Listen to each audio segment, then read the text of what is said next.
दोस्तों, आज जो मैं क्रीपीपास्ता स्टोरी सुनाने जा रहा हूँ, ये कहानी है एक ऐसे ट्विच स्ट्रीमर की जो अपनी लाइव स्ट्रीम के द्वारा ऐसे हालात में फंस जाता है जो काफ़ी भयावह है। ये एक ऐसी कहानी है जो शायद आपने कभी ना सुनी हो, इसलिए इस वीडियो को लाइक करिए और हाँ, राजवाला चैनल को सब्सक्राइब नहीं किया है तो अभी सब्सक्राइब करिए और बेल आइकॉन को दबाकर ऑल पे कर दीजिए ताकि इस तरह के ही यूनिक वीडियोस आपको मिलते रहे।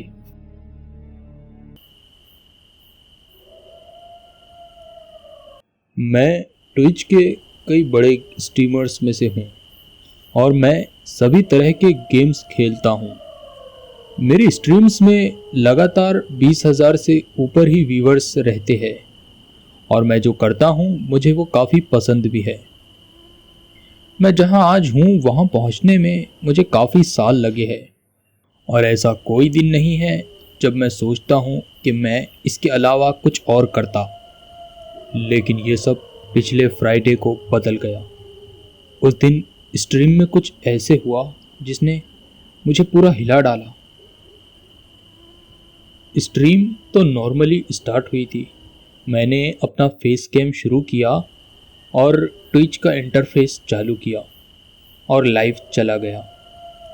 जैसे ही मैं लाइव गया, मेरे 2,500 व्यूवर्स मुझे देखने के लिए तैयार थे और चंद ही मिनटों में ये आंकड़ा 10,000 के ऊपर चला गया। ये बात पिछले 2 सालों से नॉर्मल ही है कि मेरे इतने व्यूवर्स तो रहते ही है, लेकिन हर बार जब भी व्यूवर्स बढ़ते हैं तो मेरे दिल और ज़ोरों से धड़कने लगता है। मुझे याद आते हैं वो सारे दिन जब मेरे पास इतने सब्सक्राइबर्स नहीं थे और 5 व्यूज़ मेरी स्ट्रीम पर आना भी मेरे लिए बहुत बड़ी बात थी। और जो थोड़े से डोनेशन मुझे मिलते उससे मेरा सर बादलों में चकराने लगता।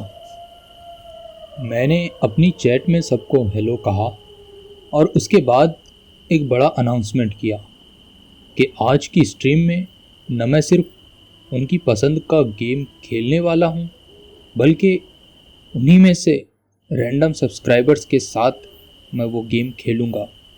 ये मेरी 6ठी एनिवर्सरी थी स्ट्रीम की, इसलिए मैं कुछ अलग करना चाहता था।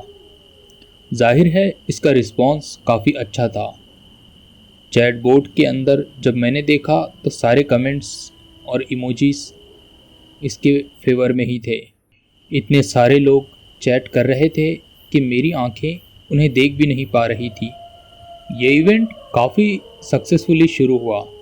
मैंने ओवरवॉच के कुछ मैचेस खेले एक आदमी के साथ जो करीब मेरी ही उम्र का था और उसके बाद मैंने डेड बाय डेलाइट गेम खेला एक लड़की के साथ जिसने अभी हाई स्कूल कंप्लीट किया था।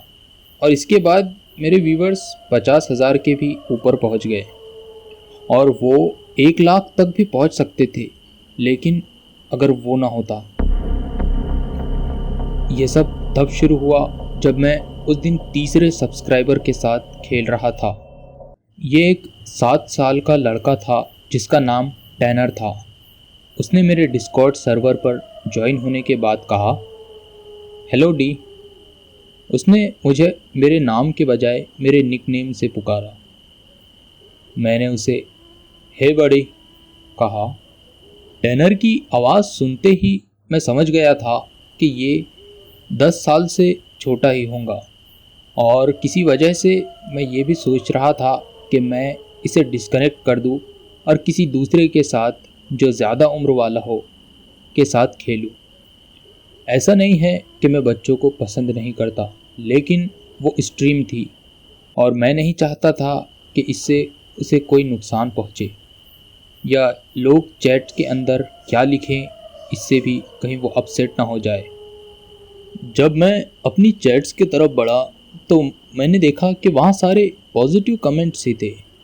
कोई लिख रहा था कि वो काफ़ी क्यूट है और डी उसके साथ खेलो, या फिर देखिए कि वो कौन सा गेम चूज़ करता है। ऐसे ही काफ़ी सारे कमेंट्स से मेरी मॉनिटर की स्क्रीन भर चुकी थी और टैनर की आवाज़ मेरे हेडसेट में मुझे सुनाई दे रही थी। अगर मैं उसे डिस्कनेक्ट करता तो शायद मेरे व्यूवर्स को ये पसंद नहीं आता। मैं आज भी सोचता हूँ कि काश मैंने अपनी दिल की बात सुन ली होती और बिना अपनी व्यूवर्स की चिंता किए मैंने उसे डिस्कनेक्ट कर दिया होता, तो शायद वो नहीं होता जो हुआ। मेरे व्यूवर्स का इतना प्रेशर देने के बाद मुझे उसके साथ स्ट्रीम करनी ही थी। तो फिर मैंने उससे कहा, स्ट्रीम में तुम्हारा स्वागत है, तुम क्या खेलना चाहोगे? माइनक्राफ्ट। उसने वही जवाब दिया जो हर कोई सोच रहे थे। सभी को यही लग रहा था कि वो इसी गेम का नाम लेगा। टैनर की आवाज़ से वो काफ़ी मासूम और हंसमुख लड़का लग रहा था। तो चलो माइनक्राफ्ट खेलते हैं, मैंने उससे कहा। ओके। मैंने खामोशी से गेम को लॉन्च किया।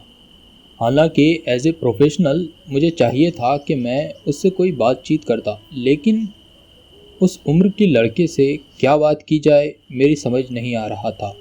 ना ही मेरे कोई छोटे भाई बहन हैं और ना ही मेरे कोई ऐसे बच्चे भी हैं। लकीली टैनर ने कहा, हम कहाँ खेले, तुम्हारे वर्ल्ड में या मेरे वर्ल्ड में? चलो तुम्हारे ही वर्ल्ड में खेलते हैं। मेरे ख्याल से हर कोई तुम्हारा बिल्ट देखना चाहेगा। ठीक है। उसने मुझे इनवाइट भेजा और मैंने उसे एक्सेप्ट किया और मैं उसके वर्ल्ड में स्पॉन हुआ। आओ और मुझे ढूंढो ताकि मैं तुम्हें अपने वर्ल्ड का टूर दे सकूं। तभी उसकी आवाज़ एक शीशे के टूटने से बीच में ही रुक गई। वो आवाज़ इतनी तेज़ थी कि मुझे अपने हेडसेट का वॉल्यूम कम करना पड़ा। क्या सब कुछ ठीक है? मैंने उससे पूछा। लिविंग रूम में कुछ टूट गया है, उसने कहा। मैं देखकर आता हूँ। मैंने उसकी हेडसेट उतारने की एक धीमी सी आवाज़ सुनी और फिर 1 मिनट के अंदर ही उसने वापस से हेडसेट लगा दिया था और उसने कहा, डी। उसकी आवाज़ में घबराहट साफ सुनी जा सकती थी। मेरे घर में कोई अनजान आदमी घुस आया है और वो मेरे पेरेंट्स के रूम में जा रहा है। टैनर की आवाज़ में जो घबराहट थी उससे मैं ये समझ सकता था कि वो झूठ नहीं बोल रहा। यहाँ तक कि मैं उसकी आवाज़ में उसकी आंखों में आने वाले आंसुओं को भी महसूस कर सकता था। मैं उसे सांत्वना देने की कोशिश करता अगर उसकी बात में अनजान आदमी और पेरेंट्स का रूम जैसे शब्द ना होते। ये सब सुनकर मुझे ऐसे लग रहा था कि मैंने माउस की बजाय किसी अंगार का गोला पकड़ा हो और मैं किसी नर्क की भट्टी में बैठा हो। तभी मैंने ध्यान दिया कि माइनक्राफ्ट का मेरा कैरेक्टर अभी भी मैं उससे लकड़ियाँ तोड़ रहा था अपने हाथों से और लॉग्स जमा कर रहा था और पीछे माइनक्राफ्ट का चिरपरिचित साउंड चल रहा था।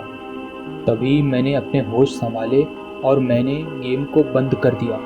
मैंने अपने हाथ को माउस से दूर हटा लिया और अब मेरा पूरा फोकस माइक्रोफोन पर था जिससे टैनर की आवाज़ आ रही थी।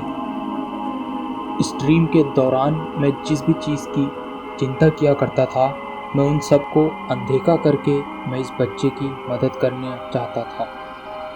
ये मासूम जो शायद हर रात मेरी स्ट्रीम देखते हुए अपने आईपैड पे सो जाया करता होगा, उसकी जान बचाना ही अब मेरी पहली प्राथमिकता थी।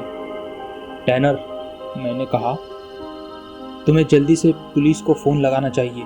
क्या तुम फ़ोन के आसपास हो? लकीली मेरी आवाज़ काफ़ी साफ निकली, जबकि मेरी बॉडी इस तरह से हिल रही थी कि जैसे मैंने कोई ड्रग ले रखा हो। मैंने अपनी आंखों के किनारे से देखा कि चैट रूम में चैट्स इस तरह से जा रही थी जैसे टूटी हुई स्लॉट मशीन चलती हो। मैंने उन्हें इग्नोर करने की पूरी कोशिश की। मेरा फ़ोन लिविंग रूम में है। उसकी आवाज़ बहुत धीमी थी और मैं उसकी आवाज़ सुनकर कह सकता था कि वो बस अब किसी ही क्षण रोने वाला हो। फिक्र मत करो दोस्त, मैं तुम्हारे लिए पुलिस को कॉल करता हूँ। क्या कोई जगह है जहाँ तुम छुप सको? तुम अपने घर में कहाँ हो? क्या तुम अपने कमरे में हो? हाँ, मैं अपने कमरे में हूँ। ये कहते हुए वो रोने लग गया था। तभी मेरे हेडसेट में एक औरत की दर्दनाक चीख सुनाई दी। ये आवाज़ इतनी दर्दनाक थी, ऐसे लग रहा था मानो जिसने भी ये आवाज़ निकाली हो उसकी एक एक वोकल कॉर्ड को काट दिया गया हो। उस रात वो पहली बार था कि चैट एकदम से थम गई हो। तुम्हें अभी छुपने की ज़रूरत है टैनर। क्या तुम्हारा हेडसेट वायरलेस है? हाँ सर। ठीक है, उसे अपने साथ ले लो और अपने बेड के नीचे छुप जाओ। कुछ लम्हों तक मुझे टैनर की आवाज़ सुनाई दी कि वो अपनी बेड के नीचे छुप रहा था। मैं यहाँ हूँ। क्या तुम सेफ हो? हाँ। ओके ठीक, तुम वहीं पे रहो। मैं अभी पुलिस को कॉल करता हूँ, लेकिन पहले तुम मुझे बताओ कि तुम रहते कहाँ हो। लकीली वो उसका एड्रेस जानता था। मैंने अपनी पेन और पेंसिल उठाई जो मैं हमेशा अपने मॉनिटर के पास ही रखता था, और जो जो उसके मुंह से निकला मैं वो लिखता चला गया। ठीक है दोस्त, तुम वहीं रहो। एक सेकंड रुको और मैं अभी पुलिस को कॉल करता हूँ, ठीक है? अपने हेडसेट मत उतारना। मुझे अकेला मत छोड़ो डी।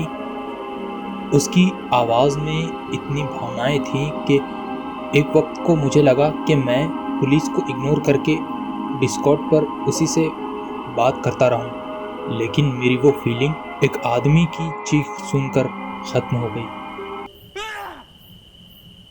इस बार ये आवाज़ मर्दाना थी। ये चीख इतनी भयावह थी कि मेरे हेडसेट से निकलते हुए मुझे ये अपने सर से होती हुई अपने बालों से हवा में जाती हुई महसूस हुई। मैं कहीं नहीं जा रहा हूँ। मैं तुमसे वादा करता हूँ, मैं अभी एक लम्हे में आया। वहीं रहो जहाँ तुम हो। मैंने जल्दी से उसके शहर के पुलिस स्टेशन का नंबर ढूंढा, क्योंकि वो दूसरी स्टेट में रहता था तो मैं 911 को कॉल नहीं कर सकता था। इसलिए मैंने अपना फ़ोन निकाला और पुलिस को फ़ोन लगाया। पुलिस डिपार्टमेंट, अपनी इमरजेंसी बताओ। एक औरत की आवाज़ मेरे कानों में आई। मैंने कम से कम शब्दों में उसे पूरी सिचुएशन समझाई। उसकी आवाज़ रुक गई। शायद उसके सामने जो कुछ भी था वो उसमें चेक कर रही थी। और फिर उसने कहा, हमारा सबसे नज़दीक ऑफिसर 30 मिनट की दूरी पर है और वो जितनी जल्दी हो सके वहाँ पहुँच जाएगा। 30 मिनट? उस टाइम पर मुझे पता चला कि टेनर का घर शहर से कितनी अलग थलग जगह पर था। मैं पुलिस से बात करते हुए गूगल मैप्स पे भी देख रहा था। तब मैंने उसका घर देखा तो वो काफ़ी अलग थलग था और उसके आस पड़ोस में दूर दूर तक कोई नहीं था। उससे सबसे नज़दीक घर करीब 10 एकड़ की दूरी पर था और उसके बाद 1 मील की दूरी पर। हाँ, उस महिला ने कहा, तुमने सही सुना। क्या टैनर अभी भी तुमसे कनेक्टेड है? ऐसी सिचुएशन शायद ही कभी किसी के साथ हुई हो। मैंने कई सारे स्ट्रीमर्स के साथ काफ़ी प्रैंक्स होते हुए सुने हैं, लेकिन सबसे ज़्यादा डेंजरस प्रैंक्स भी इसके सामने बच्चों का खेल नज़र आता है। हाँ वो है, मैंने उससे कहा। क्या वो अब भी सेफ़ है? हाँ होना तो चाहिए। मैंने उससे कहा था कि वो अपने बेड के नीचे छुप जाए। उससे कहो कि पुलिस ऑफिसर उसकी तरफ निकल गया है और वो उनके आने तक वहीं छुपा रहे। मैंने अपना हेडसेट वापस लगाया और टैनर को ये बात बताई। उसने आंसुओं से घुटते हुए कहा, ठीक है। और फिर मैंने अपना फ़ोन दोबारा अपने कानों पर लगाया और कहा, मैंने उससे कह दिया है, थैंक यू, ठीक है। फिर अब इसके बाद तुम मेरा फ़ोन स्पीकर पे लगा दो ताकि मैं तुम दोनों के बीच हो रही बातचीत सुन सकूं और तुम्हें सही से एडवाइस दे सकूं। जैसे ही मैंने उसके मुंह से ये शब्द सुने, मैंने ख़ुद को गाली दी। कि मुझे ये आइडिया पहले क्यों नहीं आया। मैंने फ़ोन को स्पीकर पे लगाकर उसे अपने कीबोर्ड के पास रख दिया और दोबारा अपने हेडसेट लगाकर सुनने लगा। टैनर गहरी सांसें ले रहा था और उसकी वो सांसें मेरे मांस को भेद रही थी। वो एक छोटा और ज़ख्मी जानवर की तरह लग रहा था जो रेल की पटरियों के बीच खड़ा हो और सामने से ट्रेन उसकी तरफ ही बढ़ रही हो। ठीक है दोस्त, तुम वहीं पर रहो। पुलिस ऑफिसर जितनी जल्दी हो सके तुम्हारे पास आ रहे हैं। Thank U D. मैं जानता था कि हम हमेशा अच्छे दोस्त बन सकते हैं। इसका मैं कोई भी जवाब दे पाता कि इससे पहले एक भयानक चीख ने मुझे इतना भयभीत कर दिया कि मैं अपनी कुर्सी से उछल पड़ा। तुम ठीक हो? मैंने अपनी छाती पर हाथ रखते हुए कहा। वो लिविंग रूम में है। मेरे ख्याल से वो उन्हें मार रहा है। उसके बाद और कई सारी चीखें मुझे सुनाई दी। वो उन्हें मार रहा है। अपनी आवाज़ धीमी रखो टैनर, वो तुम्हें सुन लेगा। मेरी ये बात सुनने के बाद वो सिसकियाँ लेने लगा। मैं इस बात की कल्पना कर सकता हूँ कि टैनर की आवाज़ भी मुझे उसके पेरेंट्स की तरह चीखों में जल्द ही बदलती हुई सुनाई देने वाली थी और उसका भी वही हाल होता जो उसके पेरेंट्स का हुआ है। फिर दोबारा से चीखों का सिलसिला शुरू हो गया। इन चीखों को सुनकर अब मेरे कान फटने लगे थे। कुछ मिनटों बाद मुझे महिला अफसर की आवाज़ सुनाई दी। उसने मुझे बताया कि एक पुलिस ऑफिसर उस घर के सामने ही खड़ा है। यह खबर काफ़ी जल्दी ही आ गई थी, जबकि उन्होंने 30 मिनट का कहा था, जिससे मुझे काफ़ी राहत मिली। छुपे रहो टैनर, मैंने कहा। मैंने तुम्हें जिस पुलिस ऑफिसर के बारे में बताया था वो अभी तुम्हारे घर की तरफ आ गया है। वो वहाँ आएगा तुम्हारी मदद करने के लिए। ठीक है डी। कुछ मिनटों बाद मुझे गन शॉट की आवाज़ें सुनाई दी और चीखों का एक और दौर शुरू हो गया। इन आवाज़ों को सुनकर मेरे फेफड़े हिलने लगे थे और मैं ये कामना कर रहा था कि पुलिस और उस आदमी की झड़प में पुलिस ही इस जंग को जीत ले। अब तुम क्या सुन रहे हो टैनर? मैंने कहा। कुछ लम्हे शांति रही और फिर उसके बाद उसने जो कहा वो खौफ आज भी मुझे डराता है। उसने कहा, उस आदमी ने पुलिस को गाली देते हुए कहा, आजकल पुलिस के सर ऐसे नहीं कटते हैं जैसे पहले कटा करते थे। मैंने अपनी पीठ अपनी कुर्सी पर टिका दी। मेरे चेहरे पर खून ऐसे दौड़ रहा था जैसे किसी नाले में पानी दौड़ता हो। मेरी चिंता बहुत ज़्यादा बढ़ चुकी थी और मैं किसी भी तरह से उन्हें नीचे लाने में नाकाम रह रहा था। पुलिस के सर अब ऐसे नहीं कटते जैसे वो कटा करते थे। टैनर की ये बात सुनकर मुझे अंदाज़ा हो गया था कि ये आदमी जो भी है वो काफ़ी सैडिस्टिक नेचर का है और वो किसी भी गुनाह को अंजाम दे सकता है। उस बेचारे पुलिस ऑफिसर के साथ जो कुछ हुआ उसके लिए मेरी आंखों में आंसू आने लगे थे, लेकिन ये वक्त भावनाएं व्यक्त करने का नहीं था, खासकर इस बात को देखते हुए कि उस इलाके में अब कोई और दूसरा पुलिस वाला नहीं था और मैं ही वो शख्स था जो टैनर की मदद कर सकता था। वही दुबके रहो टैनर, मैंने कहा। मैं तुम्हें वहाँ से निकालने का कोई प्रबंध करता हूँ, मेरा वादा है। मैं तुम पर यकीन करता हूँ, टैनर ने कहा। अब उसने रोना बंद कर दिया था। मेरे ख्याल से अब वो सर्वाइवल मोड में आ चुका था। हालांकि वो मेरा लड़का नहीं था और मैं उसे कुछ ही वक्त पहले से जानता था, लेकिन इस दौरान में ही हमारे बीच वो बॉन्ड बन चुका था कि उसे किसी भी हालत में बचाना अब मेरा फ़र्ज़ था। एक सेकंड रुको, मुझे पुलिस से बात करनी होगी, ठीक है? ठीक है। मैंने अपना हेडसेट उतारा और अपने फ़ोन के पास जाकर कहा, क्या तुम वहाँ हो? हाँ मैं हूँ। तुमने जो ऑफिसर को भेजा था वो मर चुका है। क्या तुम्हें पूरा यकीन है? ये तुम कैसे जानते हो? मैंने टैनर से सुना है कि वो कह रहा था कि उसका सर उड़ा दिया गया है। टैनर ने उसकी आवाज़ सुनी जो वो खुद से ही बड़बड़ा रहा था। हे भगवान! जैसे ही मैंने उस पुलिस वाली के मुंह से ये शब्द सुने, मैं समझ चुका था कि टैनर अब बहुत ही बुरी स्थिति में है, क्योंकि ये लोग प्रोफेशनल होते हैं और ऐसी इमरजेंसी से ये शायद रोज़ ही निपटते हैं। लेकिन उसके बाद भी उसका भगवान को याद करना ये काफ़ी डरा देने वाली बात थी। मैं एक पूरे फौजी दस्ते को वहाँ भेज रही हूँ और उन्हें 35 मिनट लगेंगे वहाँ पहुँचने के लिए, और इस बार पूरे 35 मिनट ही लगेंगे।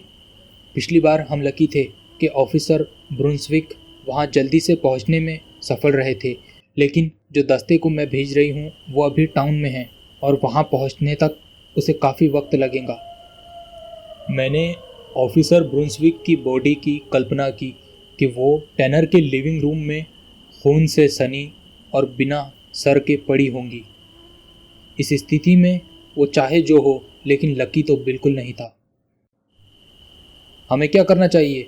उसके पास ज़्यादा वक्त नहीं है। तुम्हें टैनर को कहना चाहिए कि वो जैसे ही मौका मिले अपने घर से भाग जाए। उसका घर एक काफ़ी घने जंगली इलाके में है और वो किसी पेड़ के पास जाकर छुप सकता है और फौजी दस्ते के वहाँ पहुँचने का इंतज़ार कर सकता है। उससे पूछो कि उसके रूम में कोई खिड़की है। ठीक है, मैं पूछता हूँ। मैंने अपना हेडसेट दोबारा से चढ़ा लिया और कहा, तुम दूसरी तरफ हो टैनर? Yes sir. जब कभी वो मुझे सर कहा करता तो मुझे और ज़्यादा डर लगने लगता और मैं भी अपने आप को उसकी सिचुएशन में पाता। देखो, तुम्हें अपने घर से भागना होगा और जाकर तुम पेड़ों में छुप जाओ तब तक कि पुलिस वाले वहाँ नहीं आ जाते। मैं जानता हूँ कि ये काफ़ी डरावना है, लेकिन मेरा यकीन करो। क्या तुम्हारे कमरे में कोई खिड़की है? नहीं। टैनर का जवाब सुनकर मैंने अपना माथा पकड़ लिया। भला ऐसे कौन सा कमरा होता है जिसमें खिड़की ना हो? मैंने उससे कहा कि तुम शायद मेरा सवाल नहीं समझे। क्या तुम्हारे रूम में कोई भी खिड़की नहीं है? नहीं, क्योंकि मेरा कमरा बेसमेंट में है। इस पॉइंट पर अब मैं बिल्कुल ही हताश हो चुका था और मुझे लगने लगा था कि टैनर के बचने का अब कोई चांस ही नहीं है। किसी भी मोमेंट में वो कातिल उसे ढूंढ लेगा और फिर शायद वो उसके टुकड़े टुकड़े कर दे। ये सोचकर मेरी सांसें और भी तेज़ होने लगी थी। इससे पहले कि मैं यथास्थिति की रिपोर्ट ऑफिसर को बताता, टैनर की फुसफुसाहट एक बार दोबारा मेरे कानों में सुनाई दी। वो मुझे ढूंढ रहा है डी। वो ऊपर सीढ़ियों की तरफ जा रहा है और वो कह रहा है कि जो भी उससे छुप रहा है वो उसे ढूंढ लेगा और उसे मार देगा। इस बात को सुनकर मेरा दिल बाहर को निकल आ रहा था। मैंने एक गहरी सांस ली और इसके बारे में सोचा कि अब वो जानता है कि यहाँ कोई और भी है, इसीलिए तो वहाँ पुलिस आई थी। जाहिर है इस बात को तो उसने सोचा ही होगा। सब कुछ ठीक हो जाएगा, तुम जहाँ हो वहीं रहो। तुम तक मदद पहुँच रही है। तुम समझ नहीं रहे। वो हॉल से होता हुआ बेसमेंट की तरफ आ रहा है। मैं उसके पैरों की आवाज़ सुन सकता हूँ। वो मेरे नज़दीक आ रहा है। टैनर की आवाज़ में अब गति आ चुकी थी। मुझे कुछ करना होगा डी, मैं यहाँ दुबके नहीं रह सकता। वो मुझे बहुत आसानी से ढूंढ लेगा। मैंने उसकी तरफ आ रहे फुटस्टेप्स की आवाज़ सुनी। ओह माय गॉड, वो सीढ़ियों की तरफ आ रहा है। वो मैंने कारपेट पे खींचते हुए कपड़ों की आवाज़ सुनी। टैनर, मैंने कहा, टैनर। तभी मैंने मांस में घुसते हुए चाकू की आवाज़ सुनी और फिर एक और चीख। ये चीख इतनी भयावह थी कि उस रात मैंने जितनी भी चीखें सुनी थी वो सब इसके सामने कुछ भी नहीं थी। मैं अपनी कुर्सी पर बैठा बैठा करीब मर सा गया था। ऐसे लग रहा था कि किसी ने मेरा कलेजा निकाल लिया हो। क्या मैंने वही सुना जो मैंने अभी सुना है क्या टर्नर को, उस मासूम छोटे लड़के को जो मेरे साथ माइनक्राफ्ट खेलना चाह रहा था, उसे अपने ही बेडरूम में, मैं कुछ और सोच भी नहीं पा रहा था। ये नहीं हो सकता। ये दुनिया इतनी भयानक कैसे हो सकती है कि एक बच्चे से उसकी ज़िंदगी छीन ले। जैसे ही मैंने ये उम्मीद छोड़ दी कि अब मैं टैनर की आवाज़ दोबारा से सुन पाऊँगा, कि तभी अचानक से मेरे हेडसेट में उसकी क्लियर आवाज़ सुनाई दी। आई गॉट हिम डी, उसने कहा। जैसे ही वो सीढ़ियों से नीचे आया, मैंने उसी के चाकू से उसे मार दिया। मैंने वही किया जो शायद तुम करते। मैंने अपनी मॉनिटर की तरफ देखा जहाँ कई सारी प्रार्थनाएं चल रही थी चैट्स के अंदर, और तभी मेरी नज़र एक शब्द पर टिक गई। जैसे ये शब्द उस पूरी चैट में चमक रहा हो। वो शब्द था इंसाफ। मैं टैनर की बहादुरी को देखते हुए उस पर काफ़ी फ़ख्र महसूस कर रहा था कि उसने कैसे सिचुएशन को अपने हाथों में लिया और उस घिनौने आदमी को आखिरकार अपने अंजाम तक पहुंचा ही दिया। लेकिन उस रात के वो भयावह हादसे मैं अभी भी नहीं भूल पाया हूँ। वो आज भी मुझे बुरे सपने देते हैं। ये उस पागल आदमी की वजह से नहीं है, हालांकि मैं उसके बारे में भी काफ़ी सोचता हूँ। लेकिन एक और बात भी है, मैं सोचता हूँ उन 50,000 व्यूवर्स के लिए, वो 50,000 आंखों की जोड़ियाँ जो इस सिचुएशन को देख रही थी और उन्हें इस स्ट्रीम का हर एक मिनट पसंद आया था। ये उनके लिए बेस्ट स्ट्रीम थी, ऐसी स्ट्रीम जो उन्होंने कभी नहीं देखी और शायद दोबारा कभी देखेंगे भी नहीं। और यही एक वजह है जो मुझे सबसे ज़्यादा परेशान करती है कि अगर उन्हें मौका दिया जाए तो वो दोबारा से ये सारी चीज़ें देखना चाहेंगे। उस रात के बाद मेरा इंसानों को देखने का नज़रिया ही बदल गया। इंसान एक क्रूर जानवर है जो अपनी खालों को ओढ़े हुए है। वो इसके बारे में सर्च करते हैं डार्क वेब पर, वो इसकी सीडीज़ खरीदते हैं और वो इसके किताबों में भी पढ़ते हैं। और अगर किसी दिन वो लकी रहे तो उन्हें ये मौका भी मिल जाता है कि वो इस चीज़ को लाइव ट्विच पर देख सके। इससे मैंने सीखा कि हम सब सैडिस्ट हैं, चाहे हम खुद वायलेंस ना करें, लेकिन हम उसे देखना एक एंटरटेनमेंट समझते हैं। हम दुनिया के टैनर्स को चाहते हैं कि वो ऐसी स्थिति में पड़े। अगर वो विपरीत परिस्थितियों में नहीं पड़ेंगे तो हमारा एंटरटेनमेंट कौन करेगा। और इसी वजह से मेरे दोस्तों, मेरी ज़िंदगी की सबसे बड़ी स्ट्रीम मुझे अपनी ज़िंदगी से डराती है और इसी वजह से मैं दोबारा कभी स्ट्रीम नहीं करूँगा। दोस्तों, उम्मीद है आपको ये यूनिक स्टोरी काफ़ी पसंद आई होगी। अगर आई है तो इस वीडियो को लाइक करें और हाँ, चैनल को अभी तक सब्सक्राइब नहीं किया है तो सब्सक्राइब करें और आप अपने सजेशन कमेंट बॉक्स में लिख सकते हैं।